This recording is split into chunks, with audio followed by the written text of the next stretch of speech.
Under Education, overview of professional learning survey results. During 2016-17, the Professional Learning Survey was administered to district teachers in order to measure the quality and alignment of professional learning offered. The purpose of this presentation is to provide an overview of the Professional Learning Survey results and to present next steps in planning for 2017-18 professional learning. This presentation is for the board's information. Welcome. Thank you. Good evening. All right. Okay. Tonight's presentation, as was stated, is an opportunity to update you on a presentation that I actually did last fall when I had the opportunity to share with you the various targets that our work groups were going to be working on throughout the year. I'll just let you know that this evening is an opportunity that I can update you on the status of that work that was conducted by our professional learning work group. Here we go. It's up. Okay. So last fall, the professional learning work group was charged with 4 specific tasks. We asked them to design a professional learning survey that we would be able to administer to all of our teachers, as well as once that survey was administered, for us to have an opportunity to analyze that data. We wanted them to identify how our professional learning aligned with the national standards for professional learning, how our professional learning also supported our various district initiatives, as well as provide us with recommendations for future professional learning. And so that work group, which was a very diverse group of staff from our elementary, middle, and high schools. We had some teachers. This was our core group. We had teachers and administrators, student support service, and instructional coaches. And so this core group worked in collaboration with our assessments and research office, as well as our technology department, in order to design a professional learning survey and then be able to administer it online to our staff. Our teachers, nearly 3,000 of them, actually completed this survey this past year.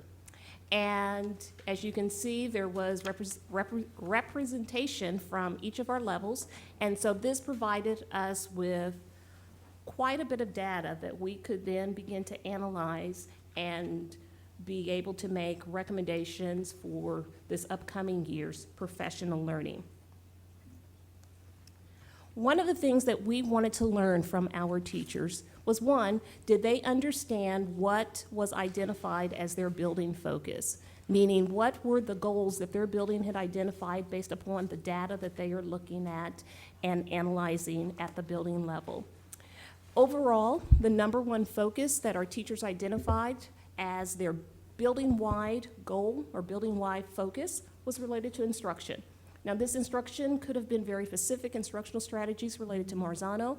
It also could have been AVID strategies or other best practice strategies that a building identified as these are goals that we're going to work on to be able to reach a certain target.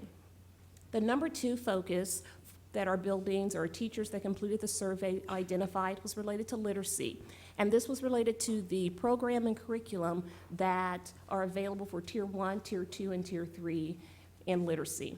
Our special schools, meaning Griffinstein, Wells, Sowers, identified behavior as their number 2 focus. And then the number 3 focus overall for our schools was behavior, with our special schools identifying problem solving. And that problem solving could have been related to problem solving for instruction, or problem solving related to curriculum, or even to behavior. So that problem solving actually overlaps into some of the other areas. After they identified what the focus area for their school was, what we wanted to know was, how did their professional learning align with that? And so what we learned is that overall, those schools that said that instruction is our focus, that they had received professional learning related to that. They said, we understand that this is our building-wide goal focus, and we have received professional learning to support that. And that's important because what we want to see is that professional learning that's being provided is helping our teachers and other staff be equipped with the tools and resources that they need in order to help their overall school target. Number 2 focus, literacy. We found that predominantly that schools said, yes, we are receiving professional learning related to literacy along with problem solving, which makes sense because problem solving to identify how are we placing students in appropriate groups for literacy and using that data problem process. Also for the elementary, they indicated that their number 2 area for professional learning was related to numeracy, which made sense because this was the first year that we had our Engage New York curriculum pre-K through 5. So although a building-wide focus may have been literacy, it did make sense that there was quite a bit of numeracy professional learning also going on at the same time. Our special schools indicated that they were receiving behavior, which aligned with their overall second focus. In addition to that, they were receiving professional learning related to numeracy. That number 3 focus, behavior overall, and the data told us that it was a focus and that the number 3 type of professional learning that they were receiving was behavior. For our special schools, again, it was problem solving as well as literacy that they indicated that their professional learning was, that they were receiving. So this particular slide goes a little deeper with that data. And what it says is that 48 schools said that professional learning was in alignment with what their overall focus. Our literacy schools, there were 6 of them that said that this was their identified area of focus, and 83% of them stated that their professional learning was in alignment with that. This data was very helpful and will continue to be helpful as we continue to make professional learning decisions for this upcoming year. In addition to the district having access to district-wide data, this spring we provided each school with access to their own data. And so a building principal is now able, along with his or her leadership team, look at, and actually hopefully with their entire staff, look at how we are identifying what our building-wide goal is, and are we providing professional learning for our staff to be successful in being able to reach that target with that goal. So again, what we would want here is that what we identify as a focus, that we're providing the professional learning for our staff to be successful with that. The other area that we asked our teachers to provide us feedback around was what were their identified professional learning needs. And this was important because in addition to providing professional learning aligned with building goals, it's also important that we're looking at what our teachers are saying, we need this in addition. This is what I need for my own professional growth. There were some common themes that stood out. One was content area, and the content area could be related to a specific curriculum, but also they told us that as a math teacher, I need more differentiated training just about how to teach math. If I'm a science teacher, I need to learn more about the new science gen standards so I can be more effective in teaching science. Another theme that we saw was they told us they need more time for collaboration and planning with their peers. Instructional strategies, not surprising that this was a overall area focus for many of our schools, but our teachers said we need even more professional learning related to those instructional strategies. Marzano, which this was really interesting. You know, overall, they told us that they found the Marzano training to be very helpful, very informative, but they also told us they want us to be more clear in identifying when we are talking about instructional strategies for Marzano and when we're talking about compliance processes for Marzano. So they said, you know, make that clear, and sometimes that kind of blends in together. Behavior, mental health, and trauma, that they needed more professional learning on how to assist and support students that are having challenges in these particular areas. Another common theme was the technology and integration. They told us that they need more professional learning on how to use the technology resources they have with the curriculum that they have, and how do we integrate those so that it's not, I'm teaching technology separately in a silo, but how can we integrate that into what they're already doing? As well as what are some professional learnings that we can provide specifically for special education staff on how to differentiate their instruction for their classrooms. So, we gathered lots of data from this survey, and now we move towards what implications might this have on future professional learning. One is being very purposeful and intentional when we are planning our professional learning. What staff can expect from learning services is that every presentation that we create will have a clearly stated objective on what is the purpose of this, the why. It's important that we're very clear and transparent to say, we are providing this professional learning because. So sometimes it may not be clear why a staff member might be participating in a professional learning related to numeracy if my building goal is literacy. So we need to be clear, why are we providing these types of professional learning? The other thing that we must be very purposeful in doing is using our professional learning standards. And we have already started providing training related to that so that when we are planning, we are being clear with those standards. I provided a copy of what the professional learning standards in your packet.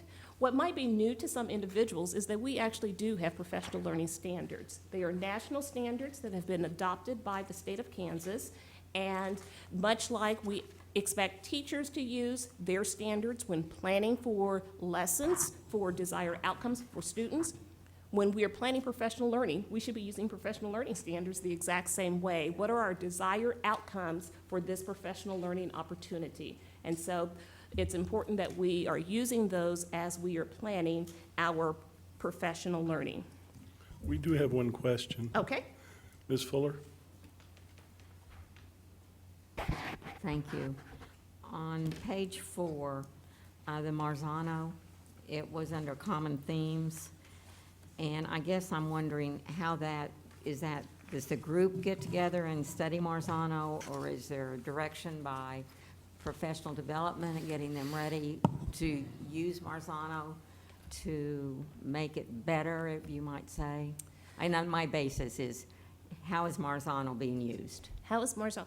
Well, we have a Marzano work group, which has representatives from the district administration, as well as representatives identified by our teachers union, and they spent time, a couple of meetings this summer after attending the most recent Marzano training, and they helped identify what are the topics and the priorities for professional learning related to the Marzano instructional techniques. And so with that, there's a group that we plan what that might look like and then come back and get feedback from that Marzano work group. So it's a collaborative opportunity for, although we have learning services staff doing some of the design, yeah. we also are working with that work group to share, get feedback, and we've received some very helpful feedback that we are going to be implementing this fall related to that. As far as the compliance pieces of it, that's also a collaboration with HR, who is very engaged in that process. But again, that Marzano work group. The compliance pieces, think about, that might be how many times a administrator is expected to be in a classroom for informal and formal evaluation observations, or how many walkthroughs must occur. And so what our teachers told us through this survey is they know they need that, but they want us to talk about that by itself and not get it mixed in and muddled by talking about these are really good instructional techniques, and this is how you plan for it, and this is how you're going in the classroom and how you monitor if your students are gaining this understanding. So making sure we are clear about the separation of the two of those. Well, first of all, I want to thank you. You're very excited about this plan, I can tell that. Well, I love professional development. I know you do, and so- we're always blessed when you decide to come and share with us, too. Thank you. you. So another implication for professional learning you also have in your packet is a professional development plan. And so this is something that is going to occur at the building level. Our staff at our buildings are constantly looking at data that they have available to them. Student behavior data, student academic data, other type of demographic type of data like attendance and those type of things. And they're making decisions about what their identified goals are each year. And they put those goals in their school improvement plan. The purpose of this professional development plan is for them to look at the professional development that they are going to be providing for their staff and making sure that it is in alignment with what their building goals are. Because again, if these are identified goals for our schools, it's important that we are providing the needed professional learning in order for our teachers and other staff in our building to be able to support that ultimate target of that goal. So the professional development plan is an opportunity to put that together and for administration and their leadership teams and others to ensure we have these dates available for PD, but this is how this PD is going to help us with our school-wide goals. Another future implication that we have already started working on is identifying what those professional learning needs are that teachers are telling us and finding opportunities to begin to embed them in through future professional development. And so that has already started with our next steps with open feedback. Content areas such as some of those things they said, we need more differentiated training or training for us, my math training, my science training, my social studies training. One of our first opportunities to provide choice trainings is August 16th at our district-wide in-service, and so many of our teachers will have an opportunity to choose some of those sessions that they feel are more relevant to them. So in addition to what we were saying are district goals or your school-wide goals, here are some other choice sessions. Those choice sessions align with all of our work within the district, but it allows teachers to have some choice there. Our Excellence in Instruction is a series of professional learning that we're planning throughout the year, and it will include Marzano instructional techniques, but it's also an opportunity for us to bring in some of those other best practices of instructional strategies that we know are good instruction strategies, and we just need to think about how we're planning for those desired outcomes with our students. So that's going to be occurring throughout the year. Our mental health, trauma, and behavior, there is a multi-year behavior plan that you're going to hear about in the near future. But again, that's going to be an opportunity to begin to support professional learning around those behavior and mental health and trauma challenges that we know folks are facing in the classroom and seeking and needing more support on how to address that.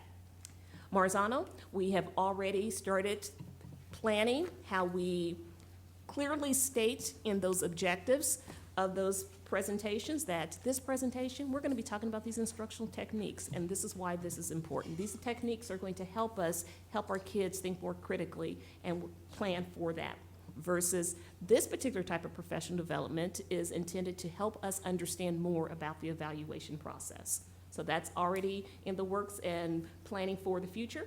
And then collaborative planning. Our academic leadership team is going to be, we are committed, we have a great team, and recognize it's important that each of us, whether we represent or whatever department we represent, that we are planning and working collaboratively to ensure that what we are providing for our staff is going to support not just special ed, not just ESOL, not just the kid who fits down the middle, but that we are providing the resources and supports to meet the needs of all of our students. And so that is something that our academic leadership team has been working on, will continue to work on, and continue to get better so that we can be the best support that we can for our teaching staff.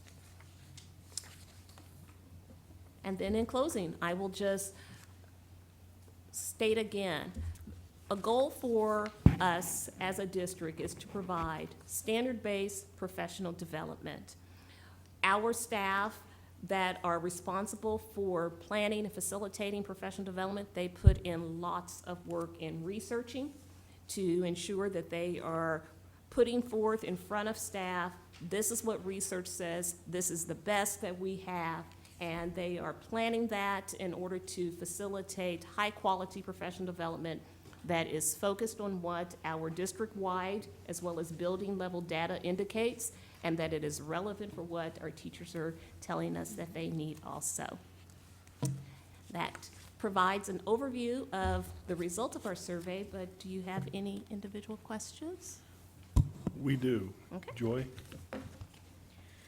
Dr. Irving, Ms. Fuller is correct. You are a blessing, but you have really raised the bar in learning services. This is something we talked about right when you first, I think one of your first presentations was about aligning professional development, what we're asking teachers to do and their goals with what the training is. And clearly through this survey, we can begin to see that that's happening, and seeing that ongoing will be great.